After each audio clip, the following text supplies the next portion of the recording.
I have a 7-minute call with him. He bills me for 30 minutes. I call him. I say, why are you billing me for 30 minutes? I have the number here.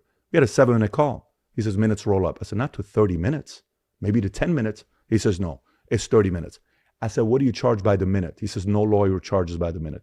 I said, one day I'm going to create a website or an app that I get to pay people by the minute. So do you have a minute to connect? Let's connect. So whereas most places you email somebody and the response rate, a cold email is 1%, less than 1%, that someone's going to, like somebody cold respond, hey, Tucker, I'd love to talk to you about a job. What's the chances you're getting back to that person an email? Probably slim to none, right? I don't do email, so yeah, pretty low. Right. On Instagram, it's 3% response rate. On Twitter, it's 5%. On LinkedIn, it's 8%. On Connect, you're paying to get a response back.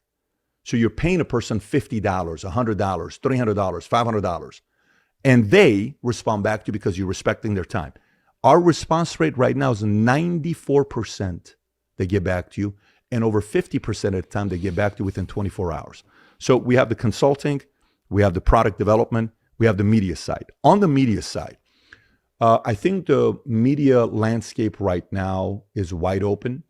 It's filled with a lot of talented people, some that are driven by money, some that are driven by fame, a few that are driven by values and principles. We're driven by values and principles and a vision, and it's pure conviction. It's not like I need another nice car, I need another nice house, or I need another, however much money in the bank. No, we have a real vision, a real cause that we're going to go for 40 years. And I think at the end of the day, 10, 20, 30 years down the line, they're going to look at this thing and say, oh, wow, this is one of the most influential companies in the world. And that's what we're going to be doing. So I can't assess the rest, though, congratulations. But I can sort of assess the media part of just having worked in it. And we are at a pivot point for sure. And all of a sudden you have all these independent voices. Some of them are bigger than the established voices because legacy media is obviously dying. But do those independent media figures come together at some point? If they did, are you kidding me? I mean, that would be very intimidating if that was to happen. Because the market wants everything divided. That's what the enemy wants. The enemy wants everybody divided. They can bully and push around if you're divided, because you can't build a household influential thing if you're divided.